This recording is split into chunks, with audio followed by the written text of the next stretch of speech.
Hello friends, எங்கள் வீட்டில் சிட்டுக்குருவி சிட்டுக்குருவி கூட இல்லை, ஹம்மிங் பேர்டு. அதுக்கு பேர் தமிழில் தேன்சிட்டுன்னு நினைக்கிறேன். இந்த பல்போட சைஸே பாருங்கள், என்னோடய உள்ளங்கையை விட சின்னதாக என்னோடய விரல் சைஸ் தான் இருக்குது. ஆனால் இது கூடு பாருங்கள், இந்த இடத்துல கூடு வேறு கட்டியிருக்கு. நான் வந்தோடனே பார்க்கும்போது ஏதோ இந்த மாத்துப்பூச்சியெல்லாம் இருக்குல்ல, அந்த பட்டாம்பூச்சின்னு சொல்லுவாங்கள்ல, அந்த பட்டாம்பூச்சி கூடுன்னு தான் நான் நினச்சேன். ஏதோ புழு கூடு கட்டியிருக்குன்னு நினச்சேன். எப்போவுமே அந்த மரத்தில் தான் நிறைய குருவியெல்லாம் கூடு கட்டியிருக்கோம். அந்த மரம் இந்த டைமு பட்டு போயிடுச்சு. அதனால் இப்போ நல்ல இடம், நல்ல நிழலான இடம் பார்த்து நல்லா கட்டியிருக்கு. உள்ளே நான் முட்டை இருக்காதுன்னு நான் நினச்சேன். முட்டை இருக்குது. உள்ளே 2 முட்டை இருக்குங்க.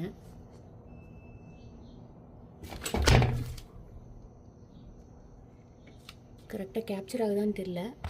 உள்ளே கூடே இவ்வளோ பெருசாக இருக்குது. இதில் 2 முட்டை வேறு இருக்குது. தெரியுதான்னு பாருங்கள். அப்படி இல்லைன்னா நான் இன்னொரு வீடியோவில் அட்டாச் பண்ணி போடுறேன் 2 முட்டை இருக்கிறது. எப்போ இது கிடைக்கும்னு தெரியல. தெரியுதான்னு கூட எனக்கு தெரியல. என்னால் இதுக்கு மேலே எடுக்க முடியாது. ஏன்னா ரொம்ப கேப்பு சின்னதாக தான் இருக்குது இடம்.